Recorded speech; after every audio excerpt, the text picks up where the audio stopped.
everybody wants to get united. Like, what we gotta do is meet everybody on 149th Street at the bank. Graffiti is very much based on reputation and hierarchy within the community. So today, I wanted to talk to you guys about 5 different levels of writers. Starting with the obvious and very first one, toys. Now, toys is a multifaceted terminology within the graffiti community. Not only does it refer to somebody who is brand new to graffiti and as a result an amateur, but it can also refer to people who have decades of experience and are still at that very same amateur level. On top of that, it can also refer to somebody who lacks the common ethics or respect within graffiti. Those people are often seen as toy as well. And of course, it can be used as an insult. Now, back in the day, it used to also describe somebody who didn't know their history, but as graffiti has expanded and it's been discovered that there's a lot of lies regarding the history of graffiti, this use of the word has kind of dwindled away a little bit because there's too much misinformation, and the information that is out there can't be expected to be known by everybody for every single legend because there's too many of them. Now, keep in mind, this video is about writers, so here in this toy phase, you're kind of meant to take your lumps out in the street, right? You're meant to go out, do work, and have it get covered by other people. That's kind of your place in the totem pole. Now, not everybody's going to treat you that way. Not every writer is going to go over your stuff, but you're kind of considered easy picking. If you have a pretty good spot and a better graffiti artist wants that spot, don't expect them to not go over your work. Some people will respect your work, but some people won't, especially in the more populated areas. The more populated of an area you live in, the more likely you're going to get gone over as a toy. Now, here comes the kind of cycle of life within graffiti. By graffiti's own ethics, if you wanted to, you can go back over them if they go over you because, well, they started it, right? So that's up to you as an individual, as a person. That's where the ethics kind of come into play. Now, if you're tired of being a toy, if you've been doing graffiti and you're like, man, being a toy sucks, and you want to get out of that toy phase, check out our Ultimate Graffiti Guidebook. It'll help you get out of the toy phase in no time at all. Why is that? It's the only book on the market that walks by your side and holds your hand through the entire learning process as we teach you each one of graffiti's fundamentals with immense amounts of detail. You'll get decades worth of information in one easy read through. And it really is easy to follow because we have hundreds of pictures throughout the entire book that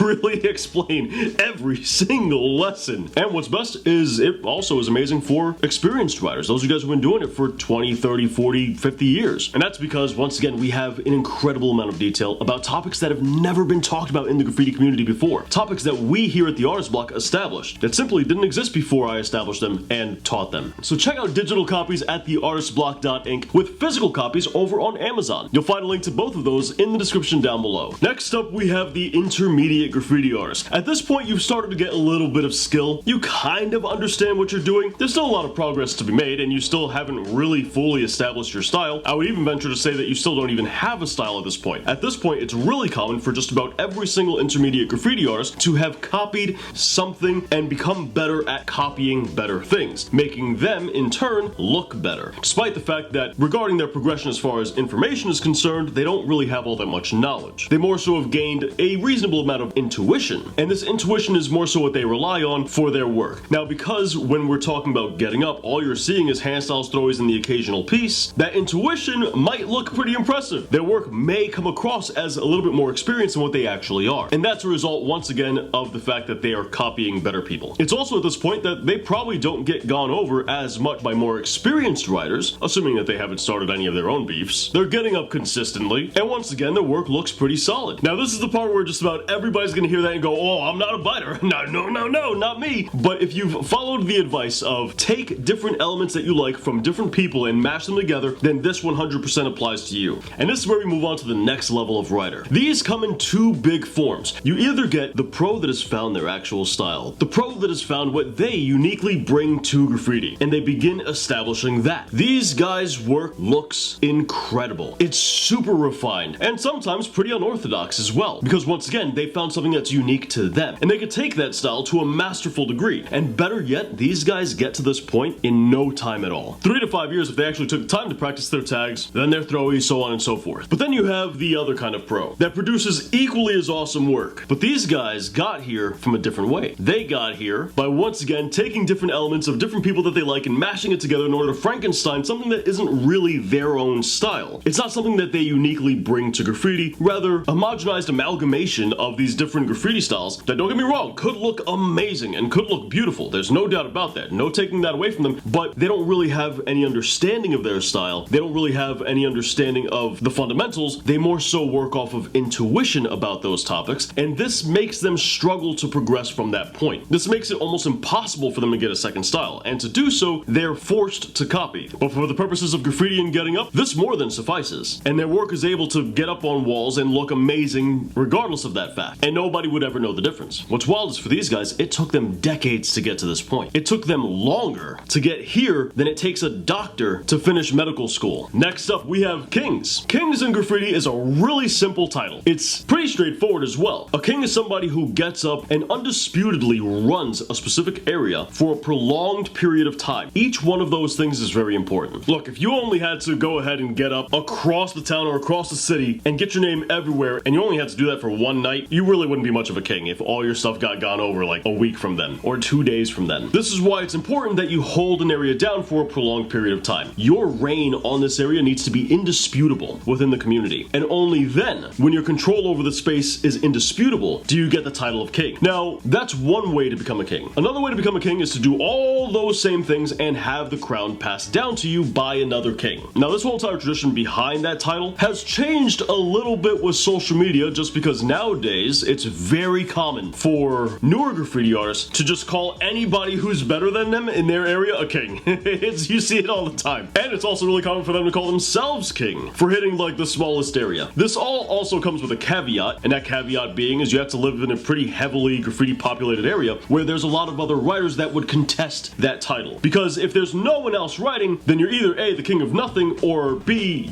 you're the king of like 5 other writers, 20 other writers that aren't really all that good to begin with. And understand, if you live in an area with a lot of graffiti writers, becoming king is not an easy task at all. Remember where I grew up, I was passed down the crown 3 different times, and I turned it down each and every single time because I only ever got up like the average writer. I didn't do anything impressive. As far as getting up is concerned, I was like the most average dude out there. And I had known writers that did graffiti for longer than I was alive at the time, and they hadn't even gotten the crown. Not only that, they did immense amounts of work within that time, much more than I ever did. So I always felt like, you know, how dare I take that crown when I have friends of mine and acquaintances who have done 100 times the work for 3 times as long. So this is definitely not an easy title to get. But our next title, weirdly enough, is both harder, as it should be, and at the same time, strangely easier to achieve than the king title. Now, for the very last one, we have legends. And this one is less so skill-based and more so your feats and what you've accomplished within graffiti. This doesn't really take into consideration how your style looks or how long you've been in the game, so on and so forth, but rather how you've impacted the game. And to become a legend, you have to change graffiti on a global scale, and its effect would be undeniable. Now, a lot of you guys are immediately thinking of a whole bunch of different writers in your head, and this brings into question a lot of the old school New York guys. Why are some of these guys legends, right? What did some of these guys even do? A lot of you guys are thinking of old school New York writers that you've heard are legends, but you can't think of what they did. So why are some of those people legends? The answer is they helped build the community, the ethics, and just this art form that we love. So a lot of those guys who were very active and prominent back in that time, even if they weren't necessarily like the most important person, a lot of them still have achieved that legendary status, essentially for being at the right place at the right time. But after that golden age, and nowadays, becoming a legend is a lot harder. You've got people like J.A. who became a legend in a lot of your guys' eyes because of how much that dude got up. He got up a ridiculous amount, like more than most people ever will in their life. You got people like Saber who became a legend because of the things that they did, right? Hitting the LA River is a wild feat. So there's no shortage of reasons as to why somebody can become a legend. But whatever it is that they do has to really hit graffiti on a global scale, which nowadays, I know I said nowadays you have to like do a serious feat in order to achieve that, but also with the internet today, it's also a little bit easier to do that. So like there's this weird balance between those two things of it being a little bit easier to do the internet, but being harder because you also have to do something that affects the globe. But dudes, that pretty much wraps up today's video. Real quick update about our Throwie book. These illustrations are taking a little bit longer than I had expected them to. I'm starting at page 1 for our illustrations and working the way through our book all the way to page 190. Right now, I'm on page 37. All I do is do illustrations on my free time. I don't have free time. All I do is illustrations. So I wanted to let you guys know I'm still working really hard on the book. We're still knocking these illustrations out. There's a lot of pictures in this book. It is ridiculous. And